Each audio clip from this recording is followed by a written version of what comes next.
अस्सलाम वालेकुम। मैं हूं ज़िशान। आप देख रहे हैं ऑटोमोटिव उर्दू यूट्यूब चैनल। पहले दोस्तों, अगर हम देखें तो पिछले कुछ अरसे से ऑटो सेक्टर के लिए जो वक्त है वो कुछ बेहतर नहीं रहा। खासकर अगर हम पिछले साल के लास्ट क्वार्टर में देखें तो गाड़ियों की सेल्स में मुसलसल गिरावट देखने में आई। उसकी वजह यह थी कि रुपए की डेप्रिसिएशन की वजह से जब गाड़ियों की कीमतों में इजाफा हुआ तो खरीदारों ने गाड़ियों की खरीद जो थी वो बहुत कम कर दी, जिस वजह से आपने देखा कि बहुत सारे मैन्युफैक्चर अदारों को अपनी प्रोडक्शन कई माह तक बंद रखनी पड़ी या उसमें कमी करनी पड़ी। लेकिन जब रुपए की कदर में कुछ बेहतरी आई तो ऑटो सेक्टर में भी बेहतरी के कुछ आसार नजर आने लगे। लेकिन फिर कोरोना वायरस की वजह से एहतियाती तदाबीर को अपनाते हुए गवर्नमेंट ने पूरे मुल्क के अंदर लॉकडाउन का ऐलान कर दिया। तो इसी तनाजुर में मैन्युफैक्चरिंग जो इंडस्ट्री थी उन्होंने अपनी प्रोडक्शन को बंद कर दिया और अभी तक ताहुक्म सानी तमाम तर इंडस्ट्री बंद है। तो चूंकि तमाम तर कारोबार बंद हुआ तो आपने देखा कि स्टॉक एक्सचेंज जो है एक दफा उसको फिर धचका लगा और जो रुपए की कदर थी उसमें फिर मुसलसल गिरावट होना शुरू हुई, जिसके असरात ऑटोमोटिव सेक्टर में इस तरह से आए कि तमाम तर जितने भी ऑटो मैन्युफैक्चर थे उन्होंने गाड़ियों की कीमतों में इजाफा कर दिया। जिसमें सबसे पहले अगर आप देखें तो टोयोटा ने अपनी गाड़ियों में इजाफा किया जो कि तकरीबन 1 लाख से लेकर 5 लाख रुपए तक था। उसके बाद अब होंडा ने भी अपनी गाड़ियों की कीमत में इजाफा कर दिया है। और आप देखें कि होंडा ने उस वक्त ऐलान किया है जब रुपए की कदर है उसमें बेहतरी आ चुकी है, लेकिन होंडा ने शायद कीमतों में ताखीर की। बहरहाल बाकायदा तौर पर होंडा ने अपनी गाड़ियों की प्राइसेस में इजाफे का ऐलान कर दिया है। जिसमें अगर हम सबसे पहले बात करें तो जो top of the line variant है टर्बो आरएस 1.5 लीटर, उसकी नई प्राइस जो है वो 1,20,000 इजाफे के साथ 45,99,000 रुपए हो चुकी है। वहीं पर टर्बो ओरियल की प्राइस में 1 लाख रुपए का इजाफा किया गया है जो कि अब नई प्राइस 43,49,000 रुपए है।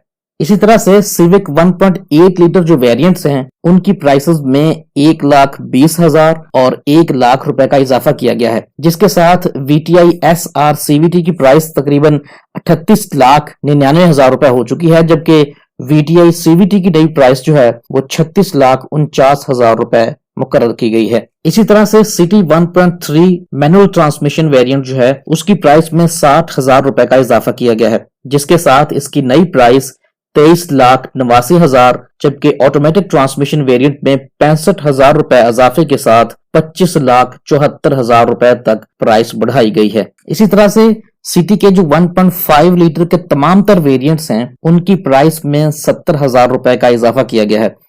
और आखिर में BRV के 3 वेरिएंट्स हैं जिनमें मैनुअल ट्रांसमिशन की प्राइस में 80,000 रुपए, जो CVT ट्रांसमिशन है उसकी प्राइस में 90,000 रुपए और BRV S CVT वेरिएंट है उसकी प्राइस में 1 लाख रुपए इजाफे के साथ इन तमाम की प्राइस जो है वो बलतरतीब 30,79,000, 32,39,000 और 33,99,000 रुपए तक पहुंच चुकी है।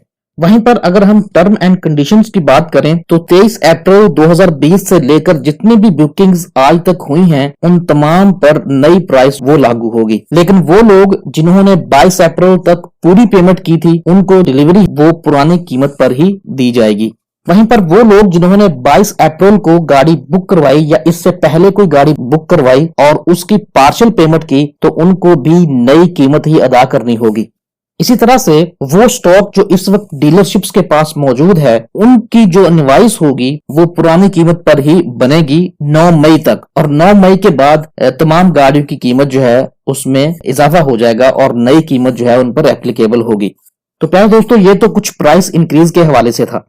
वहीं पर अगर हम मौजूदा वेंडर्स की सूरत हाल की बात करें तो वहां पर भी तशवीशनाक सूरत हाल है। और अगर आप देखें तो गवर्नमेंट ने पहले जो लॉकडाउन का ऐलान किया वो 9 मई तक था और गवर्नमेंट ने ऐलान किया था कि 9 मई के बाद लॉकडाउन को खोल दिया जाएगा। तो जितने भी वेंडर्स और मैन्युफैक्चरर हैं उन्होंने ये कहा कि उन्होंने अपने मुलाजमीन के किसी भी किस्म की कोई तनख्वाह नहीं काटी और ना ही किसी मुलाजिम को नौकरी से फारग किया है।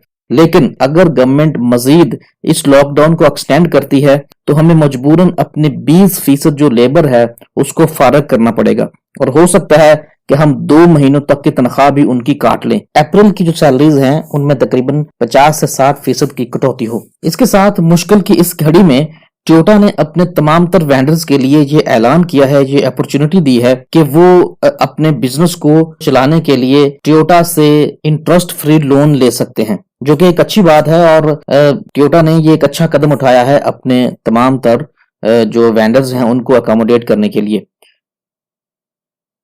तो प्यारे दोस्तों, ये कुछ ऑटोमोटिव सेक्टर की सूरत हाल थी। उम्मीद है कि आपको हमारी आज की वीडियो पसंद आई होगी। अगर आप हमारे चैनल पर नए हैं तो काइंडली हमारे चैनल को सब्सक्राइब कर लीजिए।